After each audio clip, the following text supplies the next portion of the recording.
ಯಾವ್ದೋ ದರಿದ್ರದ ಕನ್ಸ್ ಬಿತ್ತು ಅಂತ ನನ್ನಿದ್ದೆ ಎಲ್ಲ ಹಾಳು ಮಾಡಿದ್ರು. ಈ ಹಾಳಾದ ತಲೆ ಬೇರೆ ನೋಯ್ತಾ ಇದೆ. ಈ ಭಿಕಾರಿ ತನ್ನಂತಾನು ಮಹಾರಾಣಿ ಅನ್ಕೊಂಡ್ಬಿಟ್ಟಿದ್ದಾಳೆ. ಈ ಮನೇಲಿ ಒಂದು ಕಾಫಿ ಕೊಡೋರು ಗತಿ ಇಲ್ಲ. ಏ ಸಿದ್ಧ, ಬೇಗ ಕಾಫಿ ತಗೊಂಡ್ ಬಾ, ಸ್ಟ್ರಾಂಗ್ ಆಗಿರ್ಲಿ.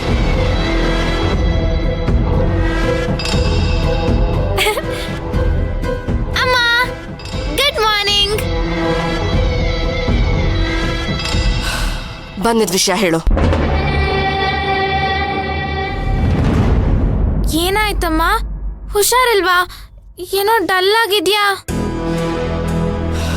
ಏನಿಲ್ಲ, ನಿನಗೇನ್ ಬೇಕೋ ಮೊದಲದನ್ನ ಹೇಳಿ, ಮೊದಲಿನಿಂದ ತೊಲಗು. ಯಾಕೆ ಬಂದಿದ್ದು? ಅಮ್ಮ, ಇವತ್ ನಮ್ ಸ್ಕೂಲಲ್ಲಿ ಪ್ಯಾರೆಂಟ್ಸ್ ಟೀಚರ್ ಮೀಟಿಂಗ್ ಇದೆ, ನೀನ್ ಬರ್ಲೇಬೇಕು. ನಮ್ ಕ್ಲಾಸ್ ಮ್ಯಾಮ್ ಕೂಡ ನಿನ್ನ ಕರ್ಕೊಂಬರಕ್ ಹೇಳಿದಾರೆ, ಗೊತ್ತಾ? ಯಾವಾಗ್ಲೂ ಏನಾದ್ರೂ ಒಂದು ತಲೆನೋವು ಇದ್ದೇ ಇರುತ್ತೆ ಅಲ್ವಾ? ಬರ್ಬೇಕು ಅಂತ ಯಾವಳು ಆರ್ಡರ್ ಮಾಡಿದ್ರೆ ನಾನ್ ಬರಲ್ಲ. ಮಾಡೋದಕ್ಕೆ ನನಗೆ 1000 ಕೆಲಸ ಇದೆ. ಪೇರೆಂಟ್ಸ್ ಟೀಚರ್ ಮೀಟಿಂಗ್ ಇದ್ರೆ ಬಂದ್ ಏನ್ ಮಾಡ್ಬೇಕು? ಲಕ್ಷಗಟ್ಲೆ ಫೀಸ್ ಕಟ್ಟಿ ಈ ತರ ಮೀಟಿಂಗ್ ಬೇರೆ ಅಟೆಂಡ್ ಮಾಡ್ಬೇಕಾ? ಹೋಗ್ಲಿ, ಅಂತ ಸಾಧನೆ ಏನ್ ಮಾಡಿದೆ ಅಂತ ನಾನು ಸ್ಕೂಲಿಗೆ ಬರ್ಬೇಕು?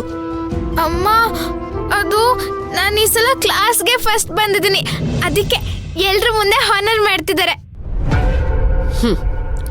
ಫಸ್ಟ್ ಬಂದಿರೋದು ಒಂದ್ ಸಾಧನೆನಾ? ಇನ್ನು ಓದೋದು ತುಂಬಾ ಇದೆ. ಈಗ್ಲೇ ಮೆರಿಬೇಡ. ಫಸ್ಟ್ ಬಂದ್ಲಂತೆ, ಅದಕ್ಕೆ ಸಂಭ್ರಮ ಅಂತೆ.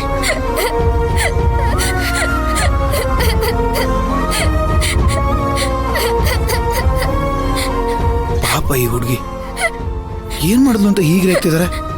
ಸ್ಕೂಲಿಗೆ ಫಸ್ಟ್ ಬಂದಿರೋದನ್ನ ನೋಡಿ ಖುಷಿ ಪಡೋದ್ ಬಿಟ್ಟು ಈ ತರ ಆಡ್ತಾರ? ಅದು ಸ್ವಂತ ತಾಯಿ.